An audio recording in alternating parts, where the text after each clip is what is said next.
I used to butter rich tea biscuits when I was a kid. Anyone else do that? Anyone else butter the rich teas? Wow, a lot of judgment in this room. Hello, I'm Domhnall Gleeson, and there are questions on the back of these biscuits.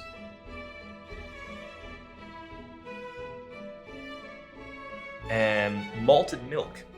I wouldn't have had that many of these, but I think I probably like it. I like malt. It's got a picture of 2 cows on the front and they're eating grass. That's attention to detail. I like that. You said in an interview that biscuits played a part in your decision to become an actor. This is true. Can you elaborate on that? Yes. My father is an actor, and I went out to see him play a character called Michael Collins, an incredibly important figure in Irish political history.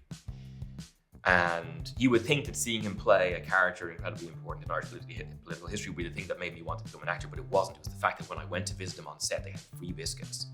And in America, craft service is a big thing, you know, like, and they've got everything there. They've got hot dogs and crap, you know what I mean? They've got like everything, and sweets and, or candy, or whatever the Americans call it. In Ireland, you got a few biscuits and that's about your lot, but I couldn't believe that they were free. What is this? Is it a Viscount? Is the minty one inside? Never really had access to these growing up. My mother, who is an amazing woman, used to hide the biscuits for the visitors for when they'd come round. And the panic when the car would be coming into the drive and we realised that she'd hidden them too well, and of tearing the house apart trying to find the secret biscuits. And we had a full inquisition once because the penguins went missing. Like a full-on everybody line up, where the fuck are the penguins? sort of thing was intense. If you could ban one internet trend forever, what would it be? I would say, so I'm not on socials, but I am aware of the thing, and this is probably quite old, where you walk up to the camera and then they've got like a choice on each side. And then you walk down the side of the one, and I think those people are idiots. And I'm just going to say that. And I think the look on their face is idiotic and it doesn't make me like them. And that's judgmental, but I'm getting older. And so that's part of getting older. This is a custard cream, which good with tea. What 3 elements are essential? Oh my God, to be the best salesperson in the toilet paper profession. Okay, so Ned, the character that I play in the paper, was a toilet paper salesman for many years. That's why they're asking this question. The 3 elements that are essential. So he said you had to have a persona. So, you know, super on the front foot, really believe in yourself.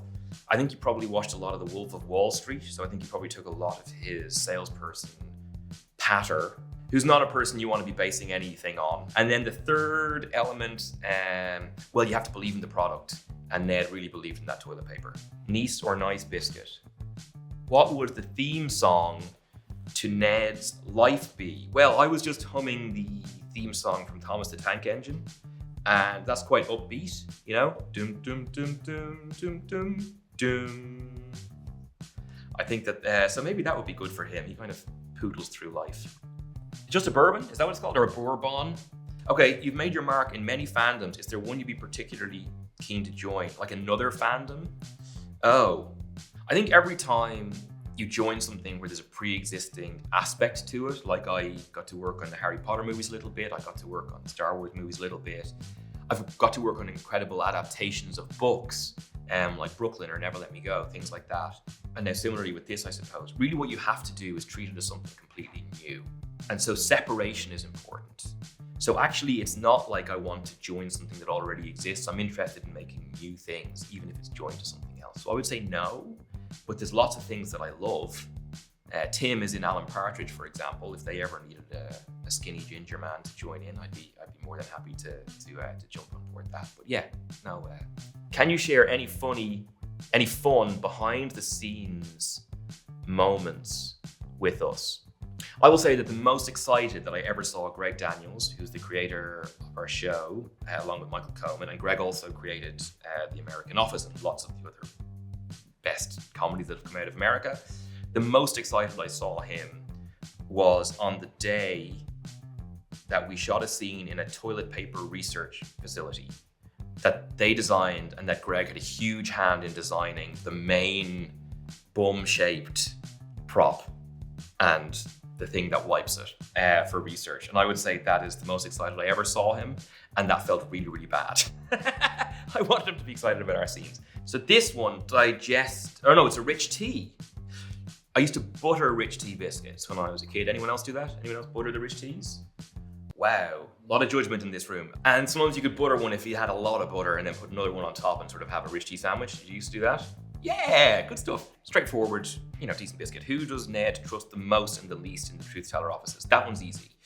So he trusts Mare the most. Mare is played by Chelsea Fry, and she's a really good reporter, and it gives him a lot of hope for the future. And she cares about journalism, and that makes him believe in her a lot. And then in terms of who he trusts the least, I would say there's two people. There's the character that Sabrina plays, Esmeralda, and she just wants him gone and is actively trying to get him gone. And then there's the character played by Tim Key, who also wants him gone because he's a threat to both of them. I'd like a quarter pounder with cheese. Give me a quarter pounder with cheese for my mom. They're both very, very funny, as is Chelsea, and so they're the ones he trusts. How do you feel about following into the footsteps of such iconic characters? I think that's how it's perceived from the outside, and I understand why, because we're a spin-off of a show of two shows that are massive, but much in the same way as Steve did his own thing that was different to Ricky, even more different to that, because our show is not a remake or a reboot. It's a totally different show that's off to the side with new characters. I don't feel I am following in the footsteps of those characters, if you know what I mean. I think when people see the show, they'll understand my guy is really, really different to those guys. My guy is he's not the bomb in the office. He's not the thing that makes everything go haywire. He's sort of slightly more down the line. And so I didn't feel the pressure in that way. Chocolate, digestive. Better than straightforward digestive, but still quite mealy and, a decent dunker. If Ned's inner thoughts were a headline, what would it be? I think if his inner thoughts were a headline, it would be, the font would be massive, like way bigger than a normal headline. So whatever the headline is, it would be like 3/4 of the page.